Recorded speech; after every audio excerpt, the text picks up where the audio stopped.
பெரும்பாலும் இந்த சந்தேகத்திற்குரிய பிரதான நபர் கைது செய்யப்பட்ட பின்னர் இன்னுமே அந்த செவ்வந்தி என்கின்ற பெண் கைது செய்யப்படவில்லை. அவர்களுடைய அதாவது போலீசாரோட துப்பாக்கியை பயன்படுத்தி போலீசாரை சுட முயன்ற காரணத்தினால் அவர்கள் உயிரிழப்பதற்கு முன்னால் அவர்கள் ஆயுதங்களை புதைத்து வைத்திருந்த இடம் தொடர்பாக போலீசாருக்கு தெரியப்படுத்தி இருக்கின்றார்கள். இது போலீசாரால திட்டமிட்டு இந்த துப்பாக்கி பிரயோகம் மேற்கொள்ளப்பட்டிருக்கலாம். நாடாளுமன்றம் மட்டுமில்லை, நாடாளுமன்ற உறுப்பினர்கள் குடியிருக்கின்ற அந்த மாதிவேல குடியிருப்பு பிரதேசத்தில் கூட பலத்த பாதுகாப்பு போடப்பட்டிருந்தது. ஆகவே இந்த ஈஸ்டர் குண்டு தாக்குதல் மற்றும் போலீசாரால முன்னெடுக்கப்படுற பல விசாரணைகளை குழப்பறதுக்காகத்தான் 57 பாதாள உலக குழுக்கள் இலங்கையில கண்டறியப்பட்டிருக்கின்றன. இவருடைய தலைவரை பற்றி கேட்கவில்லை, புலி பயங்கரவாதிகளை பற்றி தான் கழிச்சேன். Some points very clear. මෙතුමා අපේ නායකයා ප්‍රභාකරන් කෙන කතා කරා 2009 වෙද්දී මට කාගේවත් නායකයෙක් වෙන්න කියන්න ඕනේ නෑ යාව. ඒත් රසවාදී. එදත් රසවාදී, අදත් රසවාදී, හෙටත් රසවාදී. පොයින්ට් එකක් නෑනේ. 92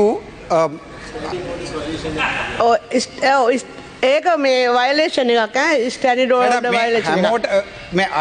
I'm a party leader.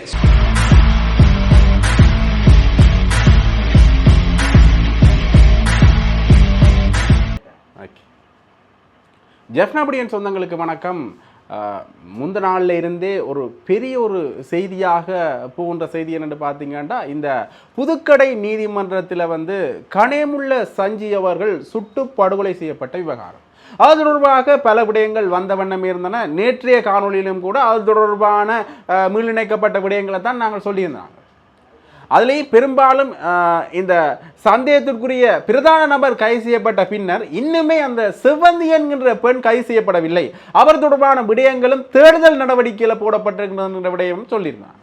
அது மட்டுமில்லாமல் அந்த குறிப்பிட்ட போலீஸ் அதிகாரியும் இந்த செவ்வந்தியோடு தொலைபேசி மூலம் தொடர்பை ஏற்படுத்தியிருந்தார் என்று அவர் கைது செய்யப்பட்டிருந்தார். அவருடைய தொலைபேசியில் இருந்த துப்பாக்கி தொடர்பான புகைப்படங்களும் கைப்பற்றப்பட்டிருந்தன. அது மட்டுமில்லாமல் பல ரகசிய தொலைபேசி இலக்கங்கள் கைப்பற்றப்பட்டிருக்கின்றன என்கிற தொடர்பான விடயங்களும் சொல்லியிருந்தாங்க. அந்த வகையில் அது மட்டுமில்லாமல் நேற்றைய தினம் கொட்டாஞ்சேனை பகுதியிலேயும் ஒரு துப்பாக்கி பிரயோகம் நடைபெற்றிருந்தது. அந்த துப்பாக்கி பிரயோகம் தொடர்பான மேலதிக விடயங்கள் இப்ப கிடைக்கப்பட்டிருக்கின்றன. அந்த துப்பாக்கி பிரயோகத்தை மேற்கொண்ட 2 நபர்கள் கைது செய்யப்பட்டிருந்தார்கள். அது மட்டுமில்லாமல் அந்த கைது செய்யப்பட்ட நபர்கள் அவர்களுடைய அதாவது போலீசாரோட துப்பாக்கியை பயன்படுத்தி போலீசாரை சுட முயன்ற காரணத்தினால் போலீசார் மீண்டும் அவர்கள் மேல துப்பாக்கி பிரயோகத்தை மேற்கொண்டு அவர்களும் உயிரிழந்திருக்கின்றார்கள். ஆனால் அவர்கள் உயிரிழப்பதற்கு முன்னால் அவர்கள் ஆயுதங்களை புதைத்து வைத்திருந்த இடம் தொடர்பாக போலீசாருக்கு தெரியப்படுத்தி இருக்கின்றார்கள். அந்த வகையில் உடனடியாக அந்த போலீசார் அந்த இடத்துக்கு விரைந்து சென்று ஆயுதங்கள் கைப்பற்றப்பட்ட பின்னர் தான் இந்த சம்பவம் நடந்திருக்கின்றது. அதாவது போலீசாருடைய ஆயுதத்தை பயன்படுத்தி அவர்கள் மீண்டும் போலீசாரை சுட முற்பட்ட காரணத்தினால் போலீசார் அவர்கள் மீது துப்பாக்கி பிரயோகத்தை மேற்கொண்டிருக்கின்றார்கள். அந்த அவர்கள் மேல கண்டுபிடிக்கப்பட்ட அந்த வெடிகுண்டுகள் உடனடியாக குண்டு செயலிழப்பு படைப்பிரிவினர் அந்த இடத்துல அந்த குண்டுகளும் செயலிழக்கப்பட்டிருக்கின்றது. ஆக போலீஸ் தரப்பாரில் இருந்து இந்த விடயங்கள் சொல்லப்பட்டிருக்கு. அந்த வகையில் போலீஸ் தரப்பில் இருந்து இந்த விடயம் சொல்லப்பட்டிருக்கின்றது. அது மட்டுமில்லாமல் வேறு சில விடயங்களில் நடந்திருக்கலாம் என்கின்ற ஊகத்தின் அடிப்படையிலும் சமூக வலைதளங்களில் பல செய்திகள் வெளியாகிய வண்ணமே இருக்கின்றன. என்று பார்த்தீங்கன்னா, இது போலீசாரால திட்டமிட்டு இந்த துப்பாக்கி பிரயோகம் மேற்கொள்ளப்பட்டிருக்கலாம். உங்களுக்கு தெரியும், சில பாதாள உலக குழுக்கள் சம்பந்தமான பல விடயங்கள் வெளிவந்த வண்ணமே இருக்கின்றன. அந்த விடயம் தொடர்பாக இந்த பாதாள உலக குழுக்களை களைவதற்கான ஒரு களையெடுப்பு நடவடிக்கைகளாக போலீசார் இந்த துப்பாக்கி பிரயோகத்தை மேற்கொண்டிருக்கலாம் என்கின்ற தகவல்களும் சமூக வலைத்தளங்களில் பரவிய வண்ணமே இருக்கின்றன. அந்த துப்பாக்கி சூட்டுன்ற ஒரு அதிர்வலையாகத்தான் இன்று நாடாளுமன்றத்தில் பலத்த பாதுகாப்பு போடப்பட்டிருக்கின்றது. நாடாளுமன்றம் மட்டுமில்லை, நாடாளுமன்ற உறுப்பினர்கள் குடியிருக்கின்ற அந்த மாதிவேல குடியிருப்பு பிரதேசத்தில் கூட பலத்த பாதுகாப்பு போடப்பட்டிருந்தது. இதன் காரணம் என்னென்று பார்த்தீங்கன்னா, சஜித் பிரேமதாச, நாமல் ராஜபக்ச போன்றவர்கள் நாடாளுமன்றத்தில் இந்த துப்பாக்கி பிரயோகம் சம்பந்தமாக பேசுகின்ற பொழுது நாடாளுமன்ற உறுப்பினர்களுக்கும் பாதுகாப்பு வேணும் என்று கேட்டிருந்தார்கள். அது மட்டுமில்லாமல் சஜித் பிரேமதாச, நீதிபதிகள், சட்டத்தரணிகள், அது மட்டுமில்லாமல் ஊடகவியலாளர்களுக்கும் பலத்த பாதுகாப்பு போடப்பட வேண்டும் என்று அவர் சொல்லியிருந்தார். அப்படியாக பல விடயங்கள் இந்த தேசிய பாதுகாப்பு தொடர்பாகவும் பேசப்பட்டிருக்கின்றன. அதன் ஒரு பகுதியாகத்தான் நாடாளுமன்றத்துக்கு பாதுகாப்பு பலப்படுத்தப்பட்டிருக்கலாம் என்ற தகவலும் வெளியாகின்றது. அது மட்டுமில்லாமல் பொதுமக்கள் பாதுகாப்பு அமைச்சின் செயலாளர் ஒரு கருத்தை முன்வைச்சிருக்கார் என்று பார்த்தீங்கன்னா, இவை அனைத்துமே திட்டமிட்டு செய்யப்படுகின்றன. அதாவது இந்த துப்பாக்கி பிரயோகங்கள் சம்பந்தப்பட்ட விடயங்கள் திட்டமிட்டு செய்யப்படுகின்றன. அதாவது வந்து நாங்கள் இப்பொழுது இந்த ஈஸ்டர் குண்டு தாக்குதல் தொடர்பான விசாரணைகளை ஆரம்பிச்சிருக்கின்றோம். அது மட்டும் இல்லாமல் இந்த ஊழல்வாதிகள் தொடர்பான விசாரணைகளை ஆரம்பிச்சிருக்கிறோம். ஆகவே இந்த ஈஸ்டர் குண்டு தாக்குதல் மற்றும் போலீசாரால முன்னெடுக்கப்படுற பல விசாரணைகளை குழப்பறதுக்காகத்தான் இந்த சம்பவங்கள் நடைபெற்றிருக்கலாம் என்று அவர் எதிர்ப்பு கூறியிருக்கின்றார். அது மட்டும் இல்லாமல் 57 பாதாள உலக குழுக்கள் இலங்கையில் கண்டறியப்பட்டிருக்கின்றது. அந்த 57 பாதாள உலக குழுக்களுக்கும் 1400 பேர் வரையில உதவி செஞ்சு கொண்டிருக்கின்றார்கள். ஆகவே அவர் தொடர்பான விடயங்களும் உடனடியாக தேடி கண்டறியப்படும், அவர்களுக்கு எதிராகவும் நடவடிக்கை எடுக்கப்படும் என்று பொதுமக்கள் பாதுகாப்பு அமைச்சின் செயலாளர் கூறியிருக்கின்றார். அது மட்டும் இல்லாமல் இன்னொரு முக்கியமான விடயத்தையும் நாங்கள் பார்க்கணும். என்னன்னு பார்த்தீங்கன்னா, இந்த பாதுகாப்பு வந்து பாராளுமன்றத்துக்கு மட்டுமில்லை, பல நீதிமன்ற வளாகங்களையும் இன்றைய தினம் பாதுகாப்பு பலப்படுத்தப்பட்டிருக்கின்றது. முன் எப்போதும் இல்லாத அளவுக்கு அந்த நீதிமன்றத்தில் பாதுகாப்புகள் பலப்படுத்தப்பட்டிருக்கின்றது. அது மட்டும் இல்லாமல் ஏற்கனவே இந்த நீதிமன்றத்துக்குள்ள வருகை தருகின்ற சட்டத்தரணிகளையும் பரிசோதிக்க வேண்டும் என்கின்ற ஒரு கோரிக்கை ஒன்று முன்வைக்கப்பட்டிருக்கிறது. அது தொடர்பாக ஆராய்வதற்கு ஒரு குழுவும் நியமிக்கப்பட்டிருக்கின்றது. அது தொடர்பான ஆராய்வுகளும் நடைபெற்றுக் கொண்டிருக்கின்றன. அது மட்டுமில்லாமல் நீதிமன்ற வளாகத்துல போலீசார் துப்பாக்கியை, அதாவது வந்து துப்பாக்கி ஏந்திய போலீசார் நிறுத்தப்பட வேண்டும் என்கின்ற கோரிக்கையை முன்வைக்கப்பட்டிருந்தது. இதற்கான காரணம் என்னென்னு பார்த்தீங்கன்னா, அண்மை காலமாகவே இந்த மன்னார்ல ஏற்பட்ட துப்பாக்கி பிரயோகத்தில் இருந்து இந்த நீதிமன்ற வளாகத்துக்குள்ள புதுக்கடையில் ஏற்பட்ட துப்பாக்கி பிரயோகம் வரைக்குமே இந்த பாதுகாப்பை பலப்படுத்துகின்ற முன் முயற்சிகள் என்கின்ற அடிப்படையில் நீதிமன்ற வளாகத்துக்கு உள்ளேயும் துப்பாக்கி ஏந்திய போலீசார் நிறுத்தப்படல் வேண்டும் என்கின்ற கோரிக்கையை முன்வைக்கப்பட்டிருக்கிறது. அது தொடர்பாக ஆராய்வதற்காகவும் இந்த குழு நியமிக்கப்பட்டிருக்கிறது.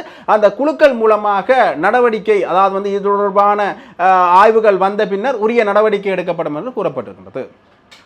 அது மட்டும் இல்லாமல் இன்னொரு முக்கிய விடயத்தையும் நாங்கள் சொல்லணும் என்று பார்த்தீங்கன்னா, இந்த நாடாளுமன்றத்துக்கு இன்றைக்கு அர்ச்சுனா ராமநாதன் அவர்களால் ஒரு விடயப்பரப்பு தொடர்பாக பேசப்பட்டிருந்தது.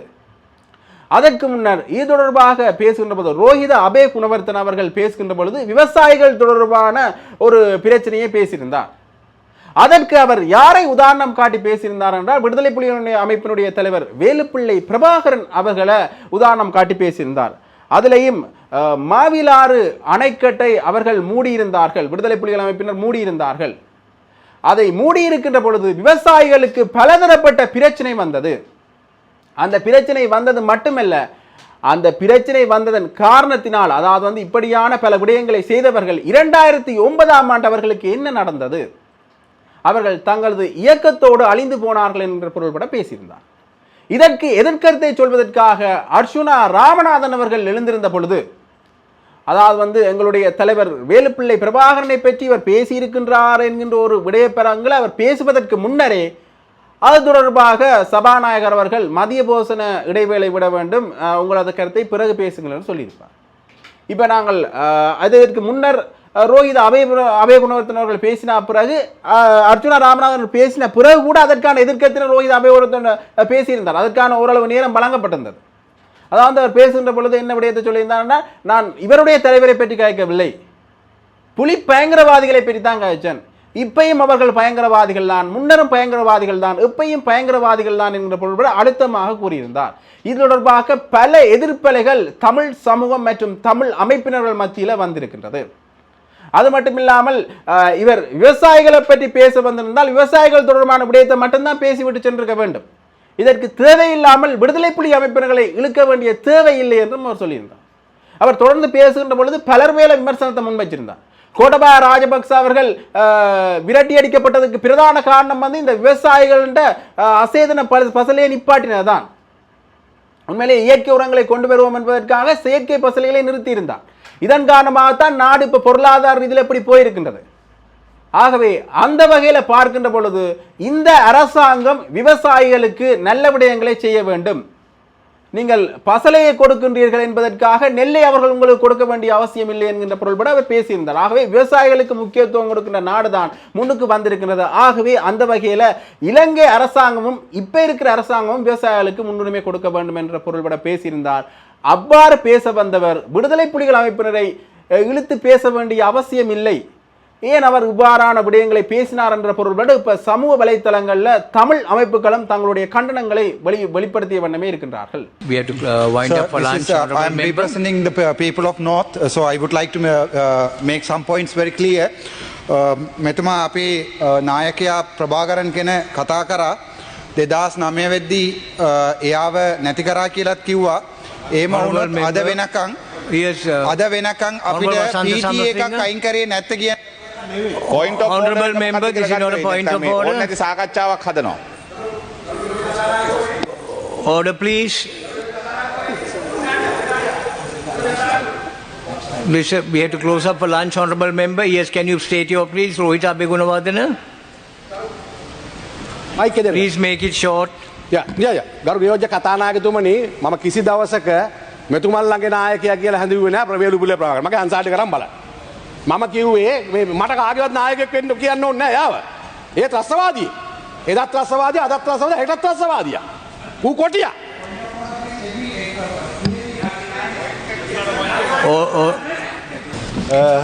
අර්ජුනා මන්ත්‍රීතුමා.